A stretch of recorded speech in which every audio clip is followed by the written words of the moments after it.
Ya, itu tadi apa yang dikemukakan oleh keluarga Peggy meminta bantuan Pak Presiden Joko Widodo untuk turun tangan. Pak Presiden juga sudah angkat bicara mengenai kasus ini. Kita akan bahas hal itu bersama dengan sejumlah narasumber yang sudah hadir di studio. Ada Pak Irjen Pol Purnawirawan Pak Rianto Sutadi selaku penasihat ahli Kapolri. Selamat pagi Pak Rianto. Selamat pagi Pak Rianto. Sehat ya Ada Pak juga ya? Bang Asmi Syaputra selaku pengamat hukum pidana. Selamat pagi, Bang Asmi. Dan sudah bergabung melalui sambungan daring ada Bang Deddy Purwanto selaku kuasa hukum dari Peggy atau Peron. Selamat pagi Bang Deddy. Selamat pagi Bang Deddy. Selamat pagi. Baik. Oke, Bang Deddy, ini ada pernyataan dari Ibu Peggy meminta bantuan Pak Presiden Joko Widodo. Artinya kalau memang sudah sampai minta bantuan ke seorang presiden, merasa yakin bahwa tidak bersalah, artinya ada bukti-bukti kuat yang mendukung pernyataan tersebut. Apa saja Bang bukti-buktinya Bang?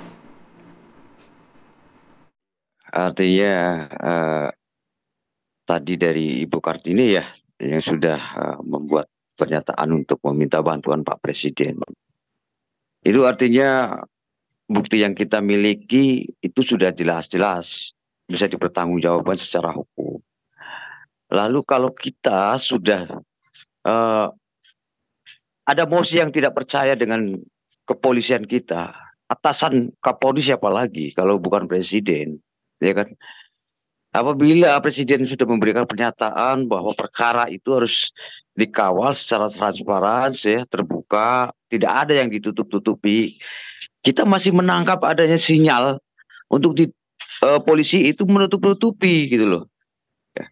Polisi tidak mau membuka, ini kan perkara tahun 2016 yang lalu, ya. Apalagi dengan 3 DPO yang sudah ditetapkan oleh pengadilan yang putusannya itu sudah inkrah. 3 DPO yang sudah ditetapkan oleh pengadilan yang putusannya itu sudah inkrah. Nah, jelas kalau putusan sudah inkrah terus pihak Polda menghilangkan 2 DPO apapun alasannya, ini kan sama saja dengan menghina peradilan. Karena putusan yang sudah ingkrah itu kan bisa jadi rujukan jurisprudensi. Nah, inilah yang harus polisi juga menjadi atensi, menjadi perhatian gitu loh. Jangan seenaknya saja tanpa ada bukti yang kuat, orangnya nggak ada. Tetapi ini malah merucuknya cuma satu orang gitu, si Peggy, yang jelas-jelas ada bukti bahwa dia itu tidak bersalah. Kenapa?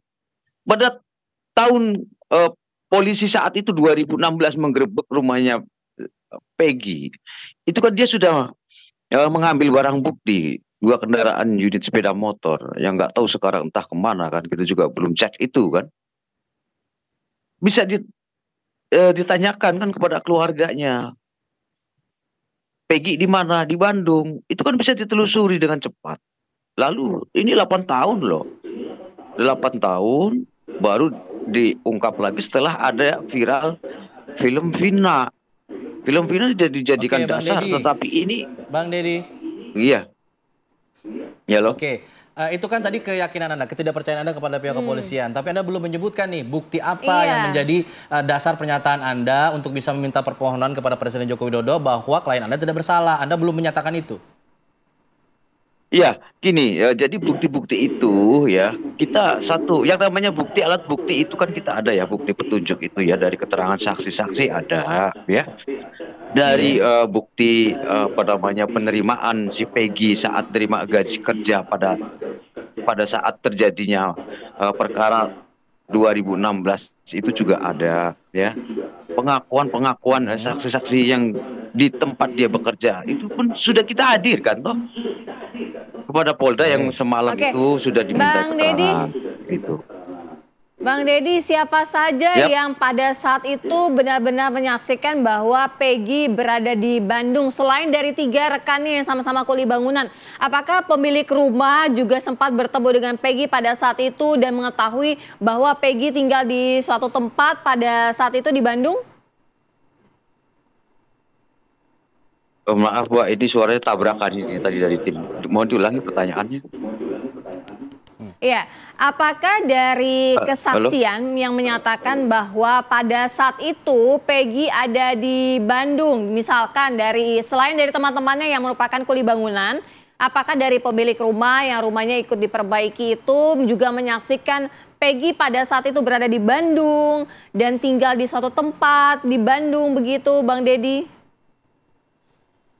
Ada ya, karena dia itu dengan teman-temannya saat berada di Bandung itu sedang menggarap proyek rumah milik Koacheng. Milik Koacheng. Artinya Ya, si pada saat pemilik itu. rumah juga bertemu ya dengan Peggy pada saat itu ya? Iya jelas pasti ketemu. Tetapi kan sekarang Koacheng udah meninggal ya. Itu ada bisa diklarifikasi juga Oke. dengan anaknya yang namanya Pak Agus kalau tidak salah. Baik, artinya memang ada bukti-bukti keterangan sejumlah saksi yang disebut diklaim memperkuat keberadaan Peggy di Bandung, bukan di tempat kejadian perkara. Nanti kita akan minta tanggapannya dari Pak Arianto dan juga Bang Asmi. Usai jeda, tetap di sini di Apa Kabar Indonesia Pagi.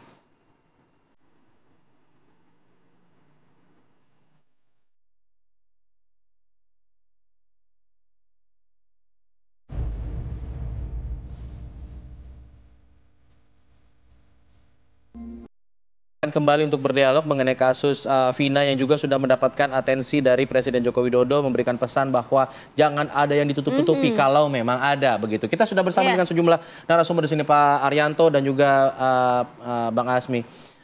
Pak Arianto, kalau kita lihat apa yang disampaikan oleh Peggy, disebutkan ada bukti-bukti yang mereka kantongi untuk membuktikan bahwa mereka tidak bersalah atau Peggy ini tidak bersalah. Apakah kemudian bukti-bukti pernyataan dari saksi yang tadi dikatakan ini menjadi salah satu faktor penyebab rekonstruksi yang kemarin harusnya digelar jadi batal digelar? Atau apakah itu mempengaruhi keputusan atau jadwal pelaksanaan rekonstruksi kemarin misalnya? Saya tidak bisa menjawab ya, nggak tahu itu apa kaitannya Barangkali ada dengan informasinya yang Bapak rencana dengan berita ini. Tapi saya menanggapi ini tadi, kenapa kok sampai korban ini melapor pada Pak Jokowi ya? Itu merupakan suatu gambaran, Pak, bahwa masyarakat sekarang ini masih diperlakukan oleh polisi kurang adil. Kan gitu kan ya, anaknya nggak salah kok kemudian ditangkap, main tangkap saja kan. Nah ini juga harus diwaspadai oleh polisi. Sementara kan polisi menetapkan tersangka ini kan berdasarkan bukti yang cukup. Menurut dia bukti-buktinya cukup. Dan itu pun atas desakan dari kemarin itu. Karena tersangka 88 tahun kok nggak ditangkap-tangkap. Nah sekarang sudah ada kemarin ditangkap. Tapi setelah ditangkap masih dikatakan itu salah tangkap kan gitu kan. Cepetan, buru-buru katanya. Ini kalau bagi saya ya, ini suatu peringatan pada polisi supaya lebih transparansi lagi. Menjelaskan kepada rakyat bahwa Anda saya tangkap ini untuk kepentingan ini buktinya ini. Kemudian kalau Anda merasa keberatan, boleh Anda nyampaikan keterangan yang alibi ya. Jadi ini istilahnya alibi lah. Kalau ada alibi yang kuat, tolong sampaikan pada kami supaya kami bisa kepada polisi maksudnya, pada polisi supaya kita bisa nampung dua alat bukti ini. Pak Arianto, kalau untuk soal alibi itu bagaimana kita melihat itu alibi itu memang benar adanya, memang mengujinya bagaimana gitu? Alibi itu adalah keterangan untuk mengatakan bahwa orang itu tidak berada di tempat kejadian atau tidak berbuat apa yang dituduhkan itu. Itu alibi ya jenisnya. Alibi itu bentuknya cuma informasi aja. Nah, informasi itu harus disampaikan pada penyidik supaya menjadikan pertimbangan nanti apakah penyidikan ini bisa terus apa tidak. Ya. Perlu sini saya jelaskan ya Pak. Dengan ditangkapnya Peggy ini ya, kira-kira nanti polisi akan mencari bukti-bukti yang penambahan untuk yang memberatkan bahwa memang Peggy ini terbukti. Tapi juga dia harusnya ya, dia menampung juga bukti-bukti yang alibi tandingan.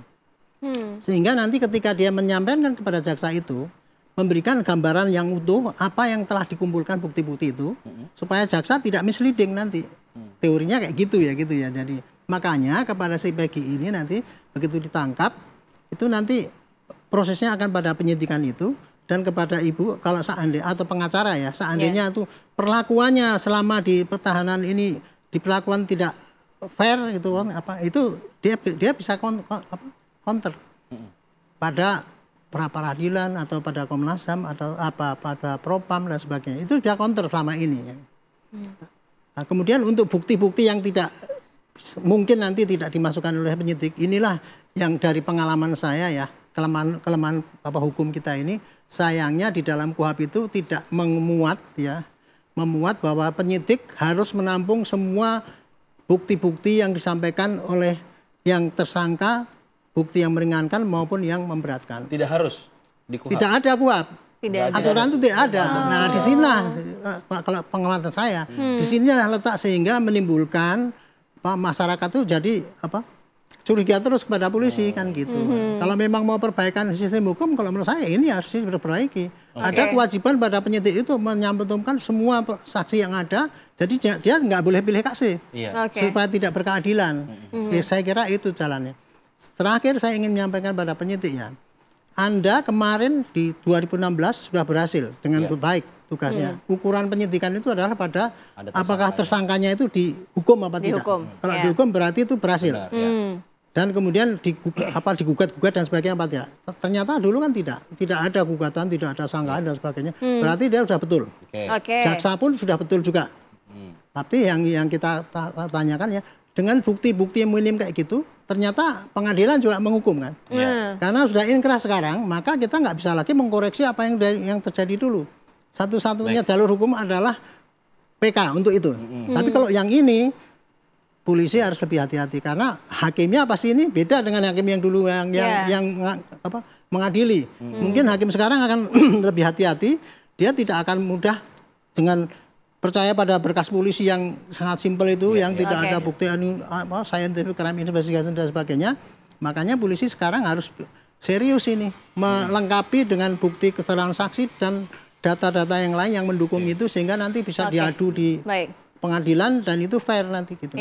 Kira-kira gitu. Baik. Kalau dari Bang Asmi segi hukumnya seperti apa? Ini kan DPO baru akhirnya ditangkap dan juga akhirnya dilakukan rekonstruksi untuk si Peggy ini kan, bagaimana untuk mengetahui perannya. Tapi apakah rekonstruksi ini juga berkaitan dengan yang sebelum-sebelumnya atau seperti apa? Tapi nanti dijawabnya ya Bang ya. Usai jeda ya. Kita harus iklan dulu. Siap. Usai jeda kami segera kembali.